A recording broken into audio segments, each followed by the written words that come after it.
was raised in Ireland. So most of the soldiers at the time in my unit were actually, yeah, it's the St. Patrick's Day, this is appropriate.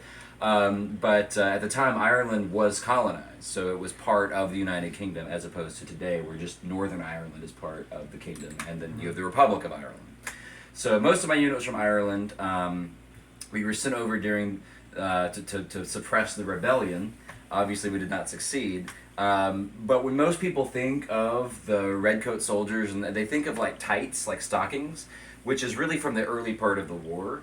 By the end of the war, they're wearing these trousers that don't have any stockings. It's like an entire, it goes all the way down and it loops around your shoes. And the reason is because when you're fighting in the woods, these don't fall down. These are stuck to you, and they allow you to move through briars and all kinds of woods and stuff like that. Because by the end of the war, a lot of the fighting is in the woods, is in the South, and The battleground, that's what it was. yeah, exactly. So like Guilford Courthouse is a great example. That battle begins like the soldiers. It ends at like 3 or 4 p.m. and the soldiers had been marching and or fighting since 2 a.m. And some of the soldiers didn't actually have a meal until the evening of the following day. So they went about 2 days without eating, marching, fighting. So it's a very difficult life. But one thing that I always tell students when I'm talking about this is that if you were a soldier at this time period in a time of war, you were only actually in battle maybe 10 days out of the year. The other 350 days you were marching, digging a latrine, cooking, doing work around camp. I don't have it with me, but there's actually a different cap that I would wear for that. This is my battle cap. But they have a different cap that you put on when you're in camp that's not as fancy as this one. This one's got an ostrich feather, actually. If you can see kind of, there's a little bit of a feather here.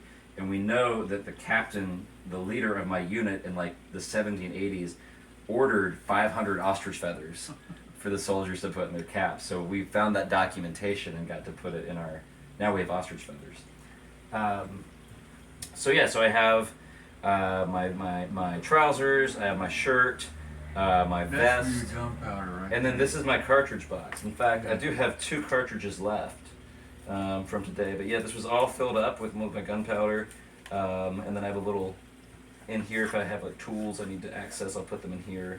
And then my bayonet, and then on top of the bayonet and the cartridge box goes my haversack, and this is just for like my food. I usually have like some cheese or an apple in here. I have some gloves for the winter time, and then I have what's called a roller. It's, if you see, I'm wearing like I guess maybe I took it off. We usually would have a black silk like handkerchief here.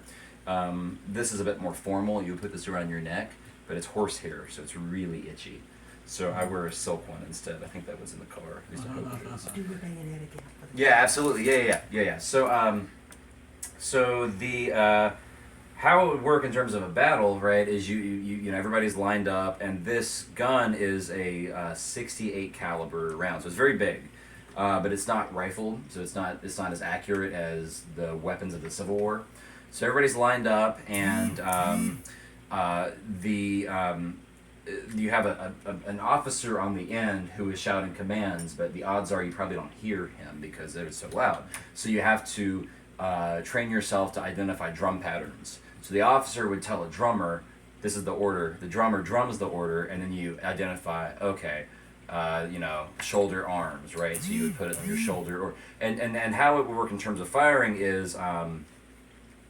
Let's see, there's a specific way to do this. You're supposed to stand with your feet at kind of a T angle, hold the gun right here kind of above your hip, pull the hammer back, and you have this pan here. And so then without looking back, you're supposed to reach around, find a cartridge. I'm not really going to tear it, but you tear it with your teeth, pour some powder in here, shut the pan, flip it around without actually moving, so I'm still facing forward, put the rest of the bullet and the powder there. I would throw this away in theory. I'm not going to because powder's expensive. And then I would pull the ramrod out and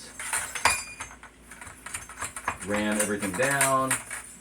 And this is all while another troop is marching towards you? Yeah, exactly, yeah. And then put this back in, and I do it with my pinky. You don't want to have your hand over over this, because once you fire this a few times, this gets like really hot, and if water hits it, it'll steam.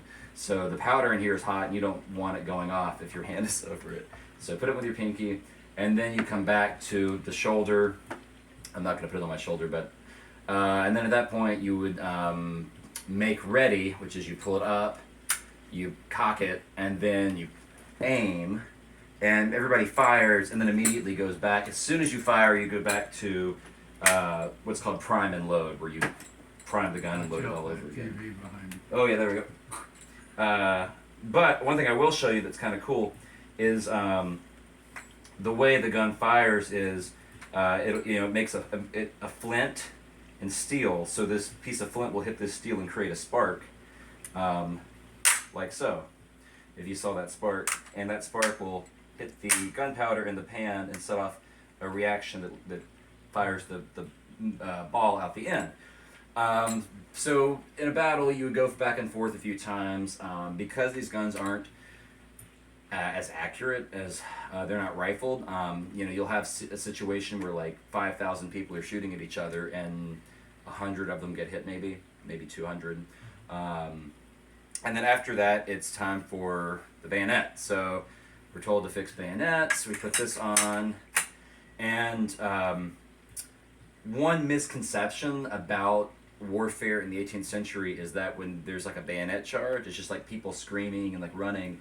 It was actually a lot more orderly than that, which actually somehow counterintuitively makes it more terrifying. So you would put your bayonet on, and you would hold it like this, and instead of just running, the whole line of hundreds or thousands, however many there are of you in your unit, would just march like this, slowly towards your enemy.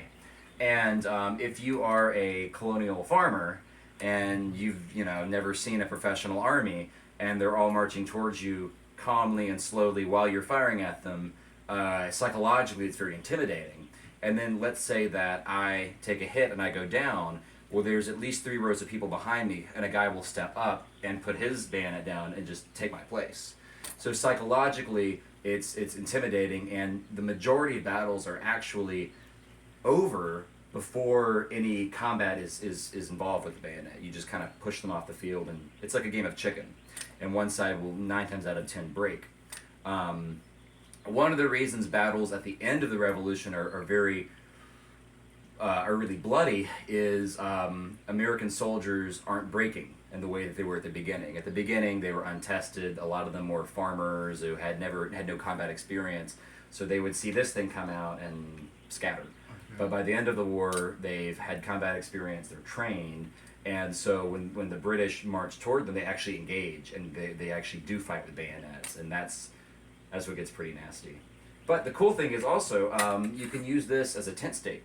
You can put it in the ground and stake your tent. You can put a candle in here and use it as a candle holder. You can skewer meat on it. There's lots of you can actually dig with it. You can totally hot dog marshmallows, wrap some bacon around it. It's a multi-purpose item.